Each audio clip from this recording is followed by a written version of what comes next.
What's up, guys? So, wanted to go over my BFL at Smith Mountain Lake. Had a bit of a disappointing finish.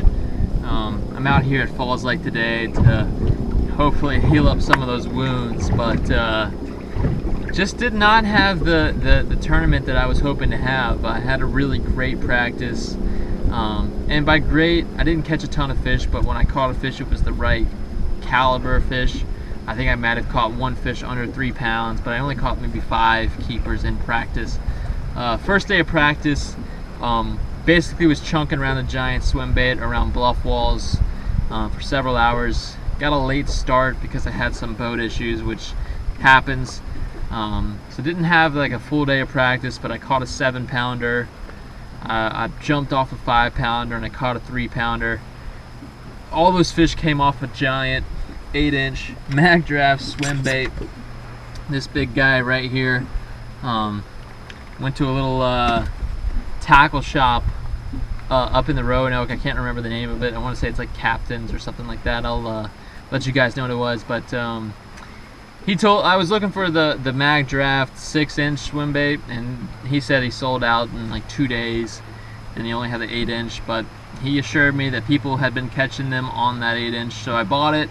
Bought a couple of them. They're about 25 bucks a piece, but had a really fun day doing something I've never done before, and caught some big fish. So good learning experience. I was able to get some confidence in a bait that most people probably would never have any confidence throwing. So that was, a good learning experience.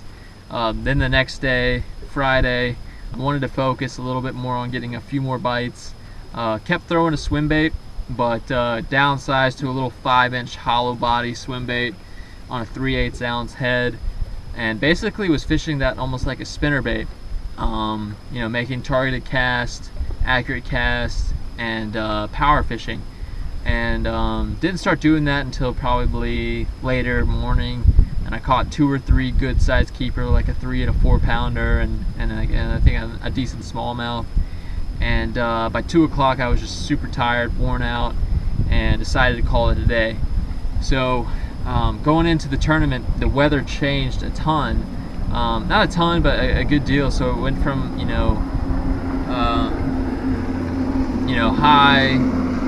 high skies, bluebird, whatever, sunny days with a little bit of wind, to overcast and calm. And in my head, I'd made it up in my mind that I was going to be throwing a swim bait all day, and as it turns out, that kind of came back and bit me a little bit, making that sort of commitment. So it was an early May tournament. There was a big shad spawn going on, so the fish were really feeding and gorging a lot during the nighttime hours. And first thing in the morning, if you were in the right area, you could potentially get on some good fish first thing. But having that delay that Thursday morning kind of kept me from finding a good area to get on a good shad spawn bite.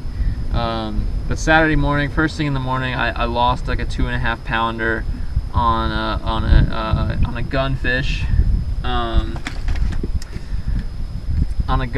and American shad. Really the only fish that I caught had on top water. So I kind of messed that up first thing in the morning, and then I got bit not too long after that on the hollow body that I had been throwing. It was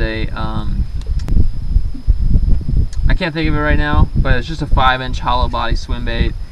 Apparently they don't make them anymore, but I don't necessarily know if it was the make of the swim bait, but I have it right here. It's a gizzard shad pattern. I was catching those in practice on it, a good deal, and I only caught 2 on it during the tournament, and I threw it, probably more than half the day, like 2/3 of the day I was throwing that thing around, and I caught a 14-incher and a 15-incher. So obviously not what I was hoping for. My other 3 fish came on a 1/2 ounce jig, and they were the better quality fish. They were in that 2.5 to 3 pound range, and just didn't make the right adaptations to what was going on that day.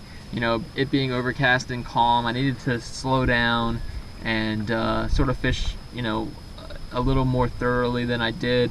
You know, my co-angler probably got a good workout, as a lot of my co-anglers do. We were moving around a good deal, but if I'm being honest, I probably should have just stuck down and stayed on the trolling motor and flipped around with that jig a lot more, and I probably would have had a better result. I obviously wasn't on like a winning pattern, but I think I could have at least weighted in a couple more pounds than I did. I weighed 5 for like 10 pounds 9 ounces, and that was only good for about middle of the pack.